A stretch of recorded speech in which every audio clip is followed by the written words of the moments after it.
धर्म क्यों रोकना चाहता है उन भावनाओं को जो अंदर से उठती हैं। धर्म क्यों रोकना चाहता है उस बालक की भावनाओं को जो उसको आनंदित करती है। धर्म क्यों प्रहार करता है उन पर जिस पर संसारी व्यक्ति को आनंद आता है। धर्म क्यों बीच में आकर के रोकता है जो वस्तु प्रत्यक्ष रूप से उसको सुखमय प्रतीत होती है। धर्म से लोग भागने लगे हैं क्योंकि धर्म उनकी प्रत्यक्ष अनुभूति में बाधक है। परोक्ष के लोभ देकर के प्रत्यक्ष के आनंद से वंचित करता है। प्रत्यक्ष आनंद की आलोचना करता है और परोक्ष का जिसका आनंद दिख ही नहीं रहा है उसकी प्रशंसा करता है। इसलिए धर्म को आज का विज्ञान अवसादवादी कहता है कि धर्म जितने भी हैं सब अवसादवादी हैं और खास तौर से यह आरोप फिलॉसफर लोग, साहित्यकार लोग, सुधारवादी लोग, वैज्ञानिक लोग, भौतिकवादी लोग जैन दर्शन को अवसादवादी कहते हैं। डॉक्टर रामधारी सिंह दिनकर राष्ट्र कवि ने भी जैन दर्शन को अवसादवादी कहा। उन्होंने कहा कि जैन दर्शन एक ऐसा दर्शन है इस संसार में उसे किसी भी वस्तु में दो सुख दिखता ही नहीं है, आनंद आता ही नहीं। पूरा संसार जिसमें आनंद मना रहा है, जैन दर्शन उसकी बुराई कर रहा है, उसको सीधा कह रहा है दुख मेवा, दुख ही है। गजब की बात कही। दुख के कारण नहीं है। दुख के कारण कहते तो फिर भी थोड़ा बहुत गुंजाइश थी, लेकिन दुख में होगा, दुख ही है। जब ये उद्घोषणा जैन दर्शन के मंच से हुई, सुधारवादियों ने नकार दिया कि ऐसा कहना ये इनका अवसाद है, ये इनका दृष्टिकोण है, ये इनका सोच है। और इस बात को वो समझ नहीं पाए कि धर्म उस माँ के समान है जो बच्चे की हर खुशी में बाधक बनती है। धर्म वो वैद्य के समान है जो हर खुशी को बाधा के रूप में प्रस्तुत करता है। लेकिन आज का व्यक्ति सोच नहीं सकता, कभी नहीं सोचा, सदा से ये चलता है। अनुभूति और शास्त्र जब दोनों विपरीत दिशा में खड़े हो जाते हैं तो 99% लोग नास्तिक हो जाते हैं। धर्म से विश्वास उठ जाता है, धर्म समझ में नहीं आता, क्योंकि धर्म अनुभव से बिल्कुल प्रतिकूल जा रहा है। अनुभूति से बिल्कुल धर्म कह रहा है कि तुम अजर अमर अविनाशी हो, और अभी यहाँ पर सांप आ जाए तो हमें मौत दिखती है। शास्त्र कहता है मत डर, तू नहीं मरेगा, और अनुभव कहता है कि सांप खा लेगा तो मैं मर जाऊंगा।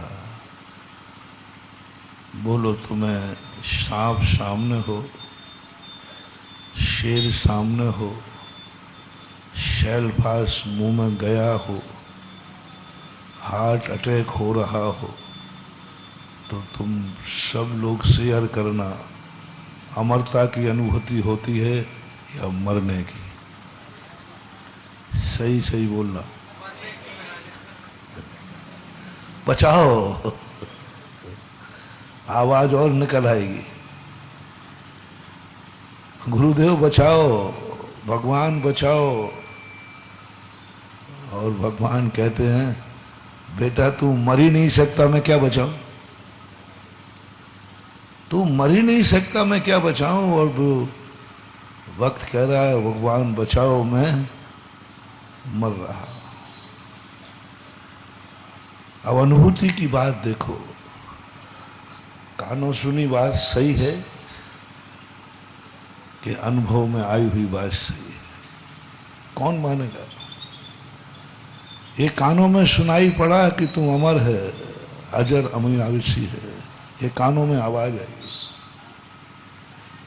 और अनुभूति कह रही है देख सामने मौत दिख रही है, सामने मौत खड़ी है, और कानों में आवाज आ रही है घबरा मत, तू मर नहीं सकता, कोई तुझे मार नहीं सकता। और तलवार उसने उठा ली, गर्दन पे तलवार आ गई, गर्दन से तलवार कटने लगी और तलवार से गर्दन कट गई। तब भी क्या आवाज आ रही है? भगवान अब तो मर चुका हूं। कोई बात नहीं, तू नहीं मरेगा, तू अमर है, तू घबरा मत, तू चिंता मत कर। तो शायद अपन समझ रहे थे कि हमें सांत्वना दी जा रही है, साहस दिया जा रहा है, घबराहट से बचाया जाता है। अब तो मर गया, स्पष्ट मर गया, फिर भी भगवान स्वीकार करने को तैयार नहीं। इस दुनिया में आज तक कोई मरा नहीं, मर नहीं रहा और मरेगा नहीं। और अनुभूति बता रही, सारा जगत कहता है वो मर गया। मरने वाले से पूछा तो बोले मैं मर गया। उसके अनुभव में मौत आ रही है। कैसे नकार दे दुनिया, कैसे धर्म की बातों को स्वीकार करे, कैसे माने भगवान की इन अदृश्य बातों को, जो ना ज्ञान में आ रही है, ना अनुभव में आ रही है, और ना समझ में आ रही है। और मौत स्पष्ट समझ में आ रही है। लोगों ने लोगों को मरते देखा है, लोगों ने अर्थी सस्ते देखा है, लोगों ने जीवन का विनाश देखा है, एक से नहीं अनेक से। और एक के अनुभव की बात नहीं है, हर व्यक्ति प्रत्यक्ष है कि मौत होती है। लेकिन आज तक इतनी मौतें होने के बाद भी, इतनी मौतें होने के बाद भी आज तक किसी धर्मात्मा ने स्वीकार नहीं किया कि कोई मरता है। आज तक स्वीकार नहीं। जब भी पूछा जाए कि भाई बोलो यह जीव मर गया क्या, नहीं, मर ही नहीं सकता। जब मरता ही नहीं है तो मरण एक कल्पना है, मरण एक भ्रम है, मरण एक माया है। किसी भी वस्तु का नाश नहीं होता। जो सत है वो कभी असत नहीं होता, और असत का सत नहीं होता। वस्तु का विनाश होता ही नहीं है। लेकिन समझाएं कैसे बालक को? संसारी प्राणी को एक बालक की उपमा दी है शास्त्र में, पूज्यवर शिव कोटि महाराज ने, कि गृहस्थ कितना भी बड़ा हो जाए, धर्म की दृष्टि में वो बालक ही है। मुझे ये बात समझ में नहीं आई, चक्रवर्ती भी क्यों ना हो, पंडित भी क्यों ना हो, बालक ही है, भी मत लगा लेना। जब भी गुरु के सामने आओ, जब भी शास्त्र के पन्ने खोलो, जब भी मंदिर में आओ, एक मोटिवेशन दे रहा हूं, बालक बन के आना, कुछ समझ जाओगे, कुछ समझ में आ जाएगी। तुम बहुत बड़े बन के जाते हो, तुम पंडित बन के जाते हो, तुम नेता बन के जाते हो, तुम बाप बन के जाते हो, तुम दादा बन के जाते हो, तुम मंदिर की कमेटी के अध्यक्ष बन के जाते हो। I am president.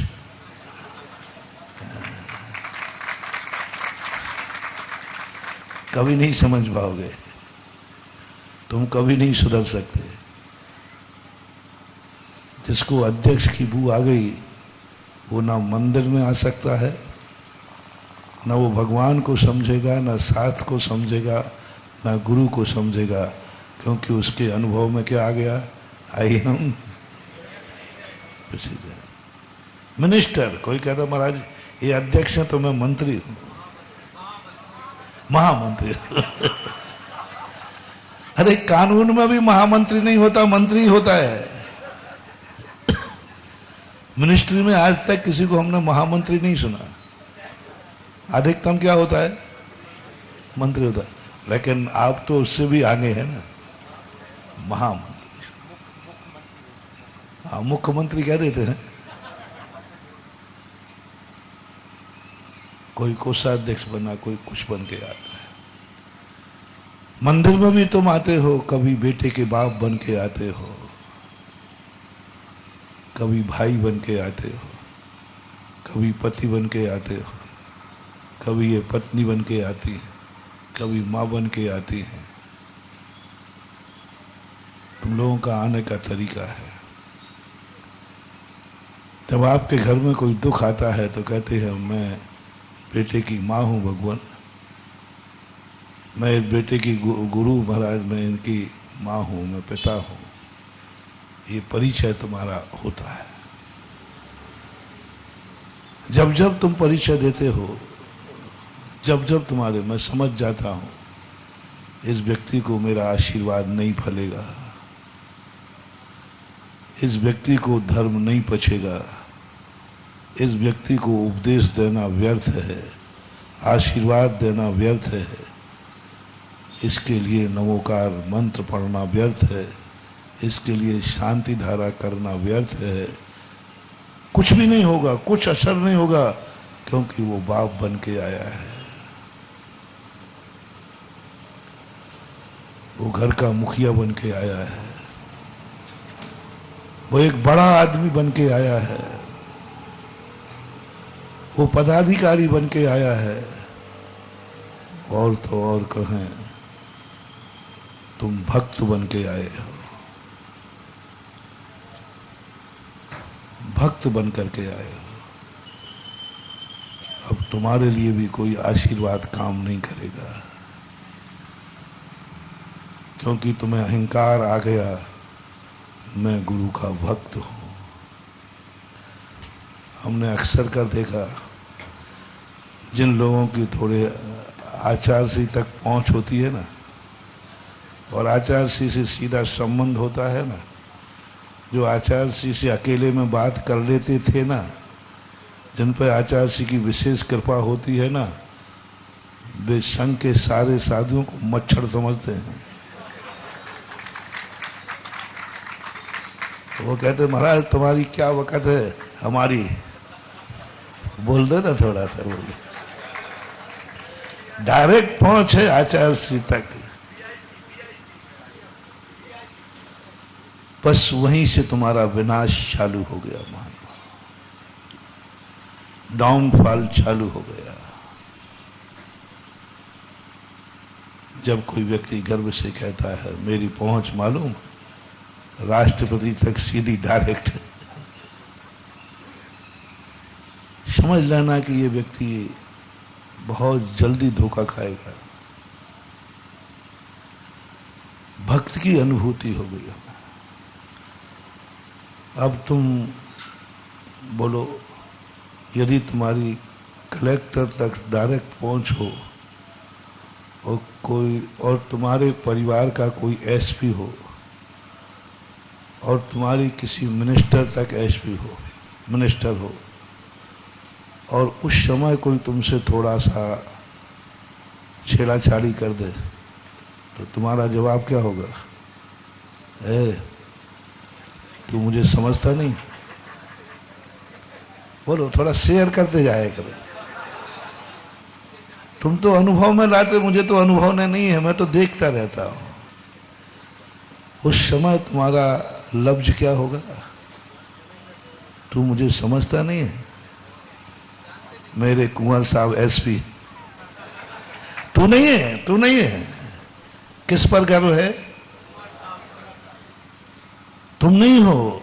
तुम होते तो फिर भी कोई बात दूसरी थी। तुम होते उसकी भी बात बता रहा हूं। अभी तो कोई हमारा रिश्तेदार है, अभी तो कोई हमारा पहचान का है, अभी तो हमारी पहुंच है, उसमें भी हमारे शब्दों में अकड़ आ जाती है। मेरी वहां तक पहुंच है, तू समझता क्या है? तेरा टपड़ा उड़वा दूंगा। ये भाषाएं समाज के बीच में आती हैं कि नहीं? थोड़ा शेयर करो। बस यही विनाश का कारण है। तू समझता क्या है? मेरी डायरेक्ट भगवान तक पहुंच है। मैं प्रतिदिन भगवान के पास जाता हूं। मैंने आज तक कभी भगवान के अभिषेक के बिना पानी नहीं पिया। कौन मेरा क्या बिगाड़ लेगा? कौन क्या बिगाड़ लेगा मेरा मालूम? मैं गुरु का निकटवर्ती, और वो मुझे शब्द आ नहीं रहा। मैं आज डायरेक्ट पहुंच है मेरी गुरु तक, और डायरेक्ट पहुंच है। बस समझ लेना, जब भी ये लफ्ज तुम्हारे मुख से निकले, समझ लेना तुम्हारा डाउनफॉल चालू हो चुका है। बहुत बड़ा नुकसान हो चुका है। अब तुम उस स्थिति में पहुंच जाओगे,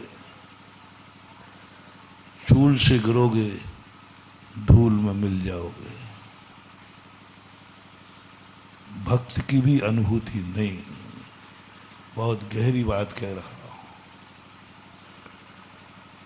बहुत गहरी बात कह रहा हूं। भक्त की भी अनुभूति नहीं। भक्त में बनने में अहंकार आता है। मैं भगवान का भक्त। हमारे लिए अनुभूति से ऊपर उठना है।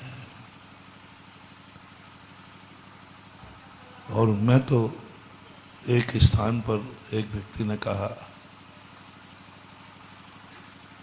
महाराज जी मैं कमेटी का पदाधिकारी अध्यक्ष हूं, पूरी समाज ने हमें चुना है, और महाराज आपको मालूम नहीं सामने वाले की तो जमानत जब्त हुई।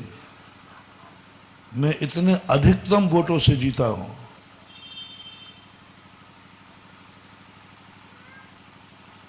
वो कमंडल उठाने लगे। मैंने कहा रुक जाओ भाई, कमंडल, मैं अपने कमंडल को अपवित्र नहीं कर सकता। यथार्थ घटना है, और तुम्हें सबने सुना तो हो गई कि मेरा दिमाग तुम्हारे सोच से बिल्कुल उल्टे ही चलता है। तुमने सोचा कि अध्यक्ष कहते ही महाराज कमंडल, अरे भाई अध्यक्ष आया है, मैंने कमंडल रखा। मैंने कहा भाई छूने मत लेना, नहीं तो मुझे धोना पड़ेगा। हरिजन यदि छू लेवे तो कमंडल अशुद्ध नहीं होता, लेकिन कमेटी का अध्यक्ष छू लेवे तो मैं कमंडल को मांझता हूं। मैं कमंडल धोता हूं, मुझे पता चल जाए कि किसी अध्यक्ष ने छुआ है, मैं यथार्थ वैसे में कमंडल कम धोना पड़ता है, भक्त लोग धो देते हैं, लेकिन उस कमंडल को मैं खुद ही धोता हूं, शुद्धि करता हूं। ओम ह्रीम झूम झूम। अब मंत्र तो मुझे बहुत सारे आते हैं, एक शुद्धि मंत्र भी आता है, वो करते ना ओम ह्रीम ब्लूम ब्लूम भले कुछ करते हैं मुझे, तो मैं कमंडल शुद्ध करता हूं पदाधिकारी बन करके। मैं कमंडल, महाराज जी मैं अध्यक्ष हूँ, आपसे कहा ना मैं चुन के आ, मैंने कि भाई है आप, मेरा कमंडल मत छूना। मैंने अपने हाथ में कमंडल लिया और सोच के लिया, मैं पहली बार ही कमंडल हाथ में लेके गया, मुझे कभी जाने नहीं पड़ता, कोई ना कोई ले लेता है। अब जब अध्यक्ष को नहीं दिया तो किसी की लेने की हिम्मत नहीं हुई। अब बच्चे लोग भी चल रहे थे, सब चल रहे थे, उन्होंने कहा जब अध्यक्ष को नहीं दे रहे तो अपन को क्या देंगे मेरा, और उन्होंने कमंडल पकड़ना चाहा, मन के छू मत लेना। वो अंत में भयभीत हुए, बोले महाराज जी मैं प्रेसिडेंट हूँ, अध्यक्ष, मैंने कही मैं नहीं दे सकता। पदाधिकारी से कभी भी मंदिर की, भगवान की, गुरु की सेवा नहीं हो सकती। पदाधिकारी कभी अपने बाप की सेवा नहीं कर सकता, राष्ट्रपति कभी भी अपने बाप की सेवा नहीं कर सकता, बाप की सेवा तो बेटा ही करेगा।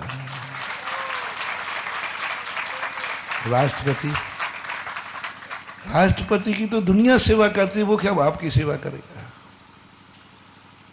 बाप की सेवा करने के लिए राष्ट्रपति नहीं, बोलो ना, बेटा बनना पड़ेगा। राष्ट्रपति बनने के बाद बेटा बनना बहुत कठिन होता है, बहुत कठिन होता है। बेटा से तो राष्ट्रपति बहुत बन जाते हैं, लेकिन राष्ट्रपति बनने के बाद बेटे की अनुभूति आ जाए, बाप के सामने, पिता सामने खड़ा है, तुम राष्ट्रपति बने बैठे हो, उस समय क्या अनुभूति आएगी आपकी, थोड़ा अंदर से पूछना। राष्ट्रपति पद की शपथ ले रहे हो, तुम राष्ट्रपति बन चुके हो, उसी समय तुम्हारे पापा सामने आ गए, अनुभूति बताओ राष्ट्रपति की हो रही है या बेटे की। बहुत कठिन बात, बहुत कठिन है। ऐसे केस देखे हमने, यथार्थ घटना है उत्तर प्रदेश की, नाम नहीं बता रहा। एक पिता ने अपने बेटे के लिए सारी संपत्ति, गरीब थे बेचारे, IAS कराने के लिए उन्होंने सारी जायदाद बेच दी, छोटी सी जायदाद थी, हुआ परिचय बता रहा हूं, पूरी जायदाद बेच दी उसको। IAS ऑफिसर, अंत में वो कलेक्टर बन गया, उसकी पोस्टिंग हो गई। दिल्ली के पास एक शहर था, डिस्ट्रिक्ट। पोस्टिंग होने के बाद पहले तो शुरुआत में तो समाचार आया, फिर समाचार ही बंद हो गया। बेटा को समाचार तो दिया कर, बोले पापा मैं व्यस्त रहता हूं, आपको मालूम नहीं मैं कलेक्टर हूं। 2-3 बार ये जवाब आया, आना बंद हो गया। एक दिन बेचारे माता पिता दोनों, बेटे का मोह होता है, बेटा कितने ही निर्मोही हो जाए, लेकिन माँ बाप, यहां तक कि बेटा मुनि महाराज भी बन जाए तो भी माँ बाप का मोह नहीं छूटता। यहां तक कि मोक्ष चला जाए तो भी माँ बाप का मोह नहीं छूटता। उनकी दृष्टि में मोह जागता है, राग जागता है। वो दोनों पहुंच गए, 12-1 बजे की घटना पहुंचे। उनको तो तड़फ लग रही थी माँ को, मैं अपने बेटे को कैसे देख लूं, पहुंचे तो उस समय ऑफिस में था बेटा, तो किसी ने जाने नहीं दिया क्योंकि वो गरीब थे, कपड़े भी उनके धोती थी और पैसा था, पुराने थे। तो जाने बोले कौन है तू? बोले मैं आपके ऑफिसर का पिता हूँ। बोले तू पिता? कलेक्टर का बाप ऐसा होता है? कलेक्टर के बाप की अकल शकल तो पहले ही नहीं। फिर भी एक चौकीदार ने कहा कि साहब देखते, और जैसे पूछा सामने गए और सामने देख लिया। अच्छा आप देख लिए, यही है क्या? कलेक्टर देख के कहा कि ये क्या बात है। उसके साथ बहुत सारे लोग बैठे थे। बोले अरे बेटा तू इतना बड़ा हो गया, अच्छा बढ़िया, बहुत आनंद से झूम रहे थे। तो कलेक्टर के साथ बैठे हुए दोस्त यारों ने कहा क्या ये आपके पिताजी हैं? बोले नहीं नहीं, गांव में क्या होता है, हर व्यक्ति सबको बेटा कहता है। बोले हमारे गांव की बहुत बड़ा, हमारा गांव में बहुत बड़ा है, हमारे वो बहुत पुराने नौकर हैं, बहुत पुराने नौकर हैं, हमारे पिताजी के समय के नौकर हैं। और वो नौकर चूंकि बुजुर्ग होने से हम लोगों को भी बेटा कहते हैं। पिता ने जब ये शब्द सुना कि मेरा बेटा, बेटा मैं तेरा पापा हूं, हाँ हाँ मालूम है तुम पुराने हमारे बाप दादों के नौकर हो। और नौकर से कहा इनको ले जाओ पहले साइड में। माता पिता के कदम पीछे हट गए, पीछे हटे, पीछे हटे, हटते गए, हटते गए, हटते गए, हटते गए, और लौट कर घर आए। घर में बंद हुए, वो बाहर ही नहीं निकले। अंत में जब निकली तो उनकी अर्थी निकली। जिस बेटे को इतना सब बर्बाद कर दिया, उस बेटे ने बाप को क्या बना दिया? बाप ने बेटे को क्या बनाया? बोलो ना, कलेक्टर बनाया। और बेटे ने बाप को क्या बना दिया? बेटे ने क्या बना दिया? बाप के सामने उसको अनुभव में आया है, आई एम कलेक्टर, जिलाधीश, आइए। पिता के सामने खड़ा है, बहुत बड़ा मोटिवेशन दे रहा हूं मान लो। पिता के सामने आते ही उसे बेटे की अनुभूति होना चाहिए थी, लेकिन उसे अनुभूति किसकी हुई? कलेक्टर। महानुभाव, इस दृश्य के बाद मैं डरने लगा हूं। डरने लगा हूं कि जिस समाज को, जिस भक्तों को मैं आशीर्वाद देता हूं, गंधोदक भी दे देता हूं, भावना भाता हूं, इसलिए पूछ लेता हूं कहीं तुम कौन हो? और तुमने कहा कि मैं कलेक्टर अध्यक्ष हूं। बस मुझे मरना नहीं है भैया, मुझे तो बहुत जिंदा रहना है।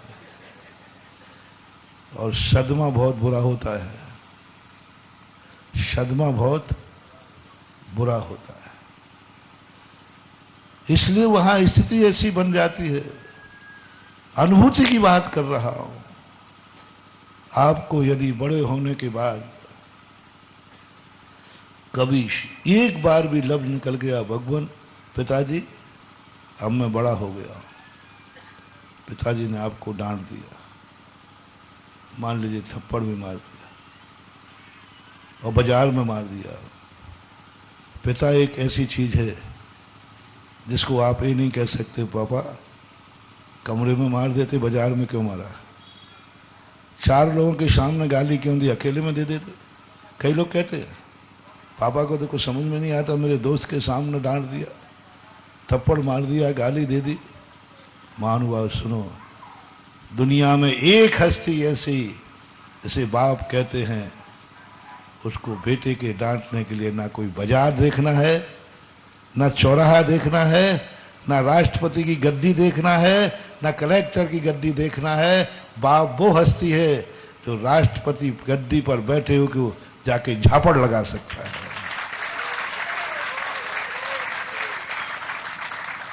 नीति है, सोमदेव की नीति है। एक सोमदेव आए हुए हैं, उन्होंने एक नीति वाक्यामृत लिखा। यही बात चाणक्य ने अपनी नीति में कही। दुनिया की हर शक्ति, हर जीव की कानून है, हर व्यक्ति का कानून है, हर व्यक्ति का धर्म है, हर व्यक्ति की विधि है। मात्र दुनिया में एक शक्ति है जिसे माँ बाप कहते हैं, जिसके लिए कोई कानून नहीं। बाजार में भी जूता मार सकता है कौन? या तो दुश्मन मारेगा या बाप मारेगा।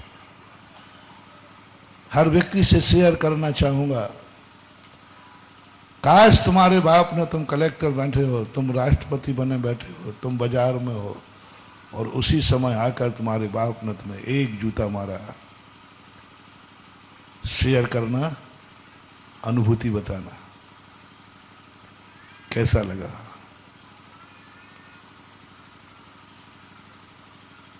कठिन प्रश्न है ना? तो तुम भी शाम को जिज्ञासा में कम कठिन थोड़ी पूछते हो। तुम भी तो पता नहीं कहां के प्रश्न पूछते हो कि हमें भी सोचना पड़ता है। कभी मैं पूछता, मैंने पहले ही कहा, कल कहा था ना, शाम को पढ़ाई होती है, तुम प्रश्न पूछते हो, मैं समाधान करता हूं, और सुबह एग्जाम होता है, प्रश्न मैं पूछता हूं, उत्तर तुम्हें लिखना है। प्रश्न पत्र देता है गुरु, जब प्रश्न पत्र गुरु देवे तो समझ लेना चाहिए परीक्षा का समय है, और उत्तर किसको लिखना है? आपको। उत्तर दीजिए। आप कलेक्टर, आप सबसे बड़ी पोस्ट पर बैठ जाइए, थोड़ी देर के लिए मन से बैठ जाइए। बहुत बड़ी पोस्ट, जो भी आपको सबसे बड़ी पोस्ट लगे, जिसके लिए सारे बॉडीगार्ड लगे हो, राष्ट्रपति का हो, कलेक्टर का हो, और उस समय तुम्हारे सब दोस्त यार बैठे हो उसी कैटेगरी के। आप एग्जाम्पल मीटिंग ले रहे हैं, सभी बड़े बड़े ऑफिसर के,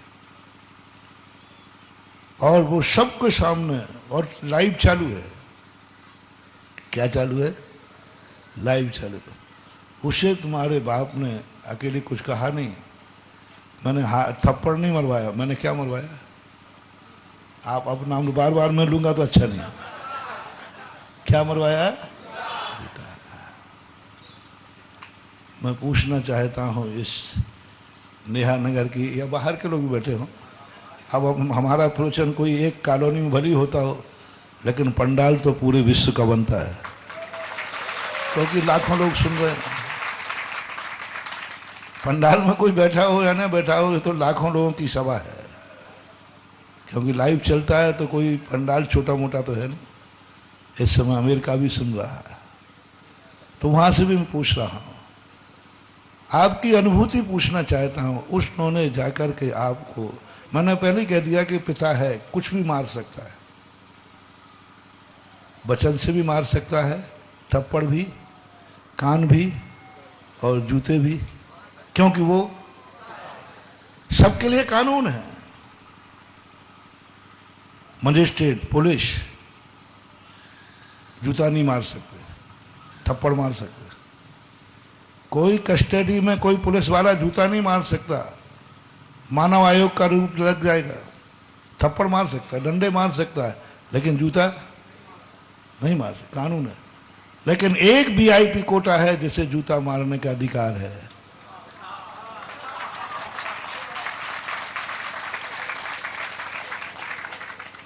और किस समय मारा, किस पोजीशन पे मारा, बस मुझे शेयर करना एक सेकंड के अंदर।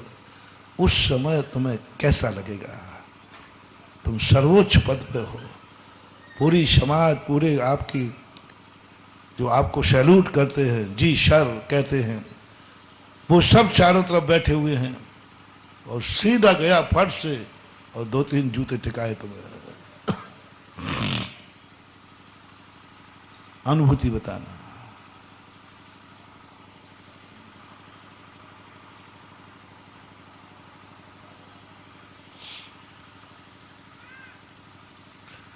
पहली अनुभूति तो यही आएगी कि पापा थोड़ा होश में हूं, मैं कौन हूं।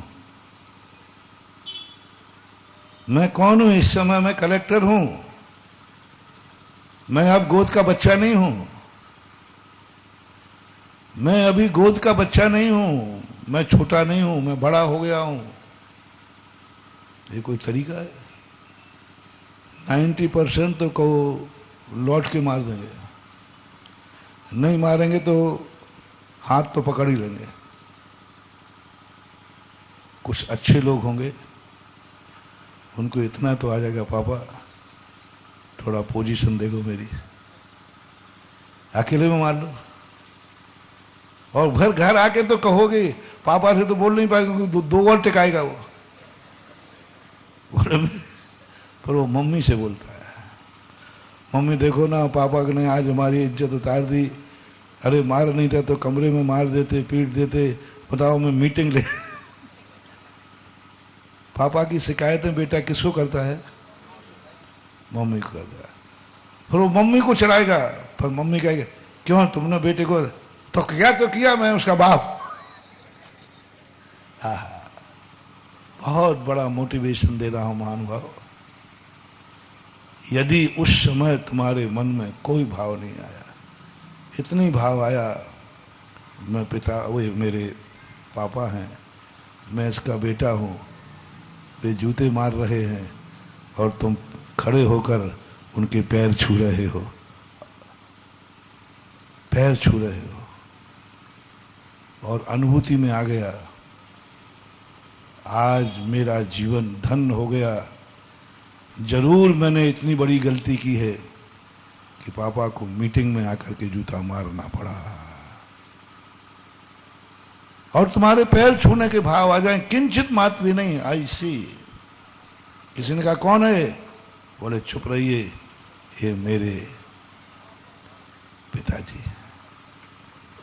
ये जो मैं बता रहा हूं, ये अनुभूति तुम्हें कितने % लोगों में मान लो? 1%, 2%? मुझे संभावना कम है। 1% की भी संभावना नहीं है। जाओ, तुम पिता का आशीर्वाद कभी पा नहीं पाओगे। वैष्णव दर्शन में यही तो आया। क्या कठिन परीक्षा की। गंधारी कहती है कि मेरी दृष्टि में है कि मैं बेटे को अमर कर सकती हूं। बहुत बड़ी चीज है महानुभाव, मैं बेटे को अमर कर सकती हूं, बशर्ते ये बेटा है कि नहीं। कैसे जानू ये बेटा है? दुर्योधन तो राजकुमार बन गया है। दुर्योधन को तो अपना भावी राजा मानने लगा है। दुर्योधन तो दादा बन चुका है। दुर्योधन तो बाप बन गया है। गंधारी बहुत नीतिज्ञ थी, बहुत धर्मात्मा थी, जैन दर्शन के अनुसार सम्यक दृष्टि थी। आर्य बनकर के तपस्या की है, सल्लेखना पूर्वक मरण किया है। वैष्णव दर्शन में भी उसकी पवित्रता है। उसने कहा बेटा बेटा है कि नहीं। उस समय दुर्योधन दादा बन चुका था, पोते हो चुके थे, दादा बन चुका। अब दादा की उम्र क्या होगी? 50-60 साल माने, 60 साल तो माने ही। और राजकुमार तो था ही, अपने आप को राजा तो मान नहीं लगा था। भले पिताजी गद्दी पर बैठे थे, लेकिन अपने आप को राजा कौन मानता था? हुकूमत किसकी चलती थी? गंधारी ने कहा नहीं, बेटा बन करके बेटा आएगा क्या? बोले जा बेटा, स्नान करके आ जा, नग्न होके आना, नग्न होके आना, दिगंबर होके आना।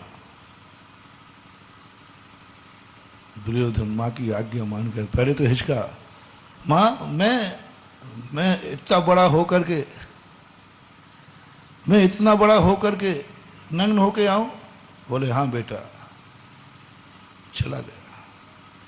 लौट रहा है, वो जानते थे कि दुर्योधन कभी अपनी अकल से काम नहीं करता, और जो राजा अपनी अकल से काम नहीं करता वो राज्य डूबेगा। वो राज डूबता है जो राजा अपनी अकल से काम नहीं करता। राजा के लिए यहां तक कहा गया है कि वह जो निर्णय ले वो स्वयं ले, और जो राजा स्वयं निर्णय लेता है गलत निर्णय भी उसका सफल होता है, क्योंकि वो स्वयं लेता है। और जो निर्णय चापलूसों के द्वारा लेता है, दुर्योधन तो अपनी अकल से कभी हुआ ही नहीं, क्योंकि जब उसका जन्म हुआ था तब गधा रोया था। दुर्योधन का जब जन्म हुआ था तो उधर जन्म हो रहा था तो बाजों के साथ वह गधा भी रो रहा था। तो जोशियों ने घोषणा की थी, पूछा गया कि ये गधा रोने का क्या फल है? बोले जिंदगी में कभी अपनी अकल से काम नहीं करेगा। और आपको मालूम है दुर्योधन पूरी जिंदगी भर अपनी अकल से कभी काम नहीं किया, पूरी जिंदगी भर दूसरे की अकल से चलता रहा। और ये जानते थे, श्री कृष्ण भी जानते थे, सारी दुनिया जानती थी, इसके पास स्वयं की अकल है ही नहीं। जैसे ही आया पहुंच गए, बोले कहाँ जा रहा है इतना बड़ा होकर नंगा? तो वो छुपने लगा। अरे भाई आपने देख, अरे इस छुपने से क्या होता है, कहाँ जा रहा है? बोले माँ ने ऐसा कहा है। बोले मूर्ख, इतना बड़ा होकर माँ के सामने नंगा जाएगा, शर्म नहीं आई तुझे? तो माँ ने तो कहा है। बोले माँ को तो हमेशा बड़ा आदमी भी बेटे ही दिखता है, छोटा ही दिखता है गोदी का, माँ को तो क्या कहना, तू तो सोच। माँ तो कभी अपने बेटे को कभी बड़ा मानती नहीं, उसकी नजर में तो वही होता है जो उसकी गोदी में होता है। सच्ची माँ के सामने होते ही नहीं राष्ट्रपति, होते ही नहीं कलेक्टर, उसके सामने तो वही बालक होता है। वो उसी लहजे में डांटती है जैसे गोदी में डांटती थी।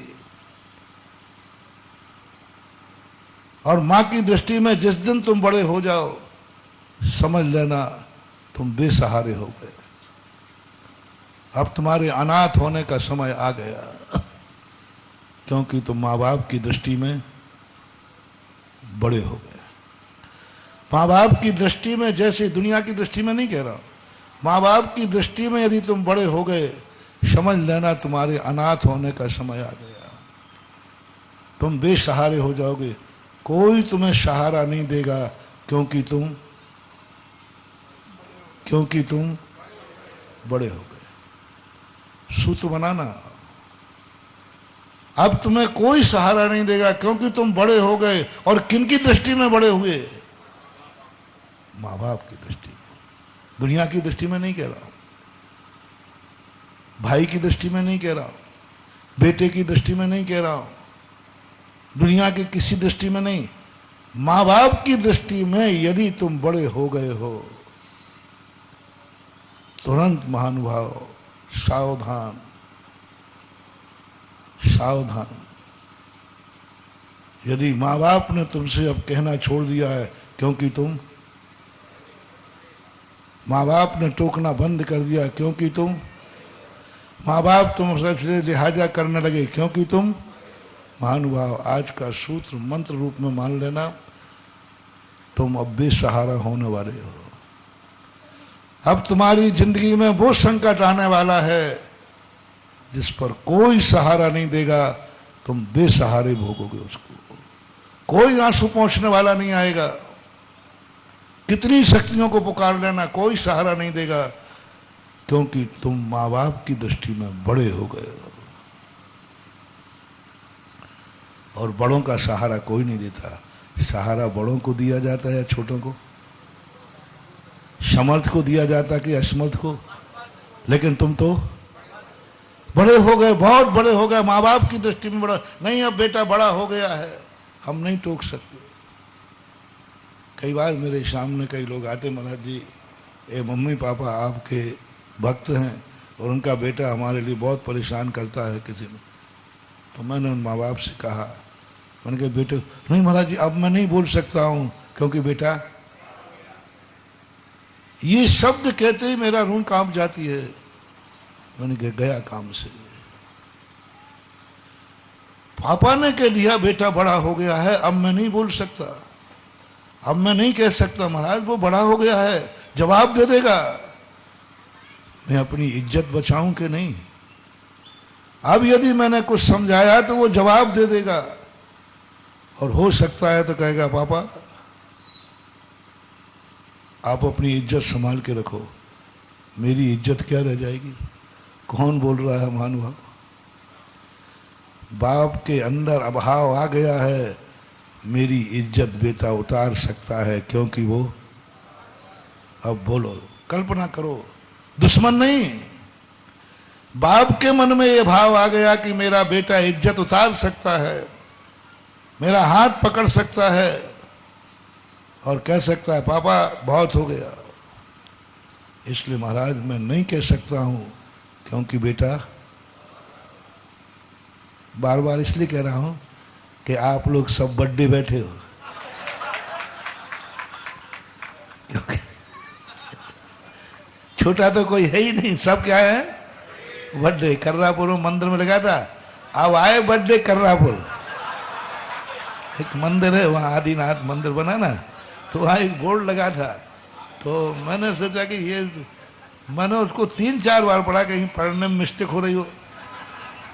फिर मैंने कर्रापुर वालों से मैंने कहा ये सही लिखा है क्या, कि कहीं लिखने वाले ने गड़बड़ कर दिया हो। तो बोले नहीं महाराज, इसलिए अब आए बर्थडे कर्रापुर, आ गए बर्थडे कर्रापुर, आ गए बर्थडे कर्रापुर, यानी अब यहां निपटोगे। मतलब ये इतना बड़ा व्यंग्य था, अब आ गए बर्थडे कर्रापुर, ऊंट आया पहाड़ के नीचे आओ। तो अब तुम बड़े हो गए हो, बहुत बड़े हो गए हो, और ये डर माँ बाप को लगा बेटे से बोलते समय, बेटे से कहते समय, यदि मैंने बोला तो वो मेरी इज्जत। कौन डर गया महानुभाव?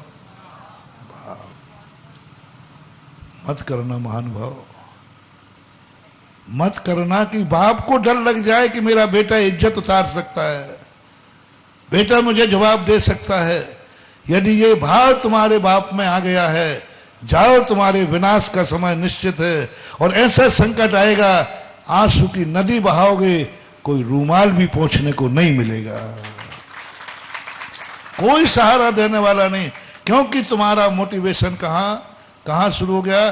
क्योंकि बाप तुमसे डर रहा है कि बेटा मेरी इज्जत उतार, इसलिए वो नहीं बोल रहा है। बड़े यदि अपन से मौन ले लें, समझ लेना इससे बड़ा अशुभ दिन कोई नहीं हो सकता। किन्ने मौन ले लिया? ओहो, माँ बेटे से सदा बोलना चाहती है, आज माँ बाप ने मौन ले लिया, नहीं मैं नहीं बोलूंगा। यदि माँ बाप ने मौन ले लिया है तुमसे बोलने का, सावधान हो जाओ, तुम्हारी जिंदगी का सबसे अभिशाप दिन तुम्हारा चालू हो गया। सबसे बड़ा बुरा दिन, सबसे बड़ा काला दिन, कितना भी बड़ा अशुभ दिन आ जाए, इससे बड़ा अशुभ दिन नहीं होगा कि माँ बाप ने तुम्हें से बोलने के लिए मौन ले लिया है। वो गलती तो करे, वो कुछ भी करे, मैं नहीं बोलूंगा, क्योंकि मैं अपनी शेयर करना चाहूंगा।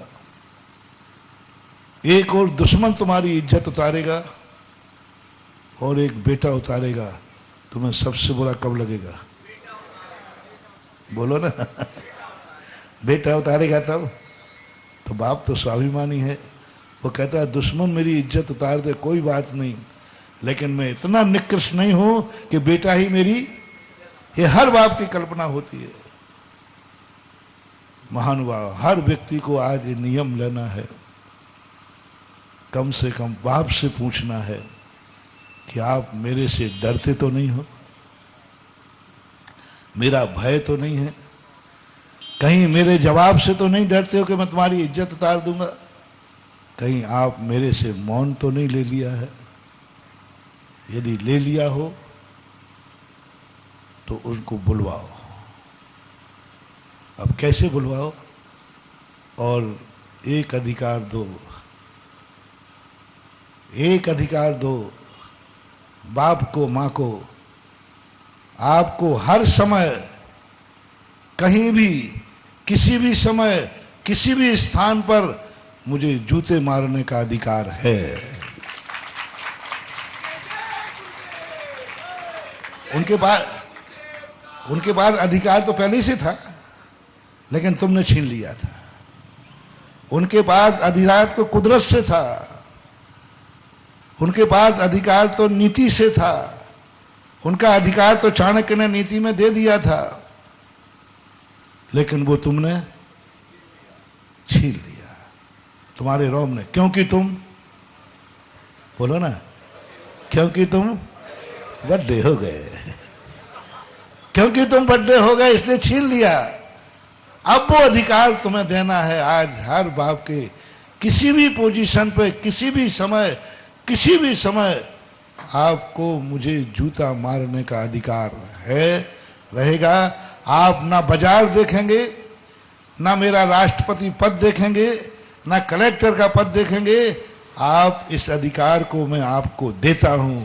हिम्मत हो तो ये आज अपने बाबा को दे देना, दे देना, दे देना।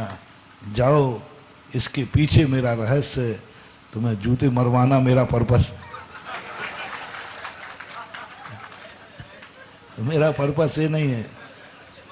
तुम ये अधिकार उनको दोगे, और मैं तुम्हें एक आश्वासन देता हूं, तुम्हारी आंख में आंसू नहीं आ पाएगा, उसके पहले कोई रुमाल तुम्हारी आंख का आंसू पहुंच देगा।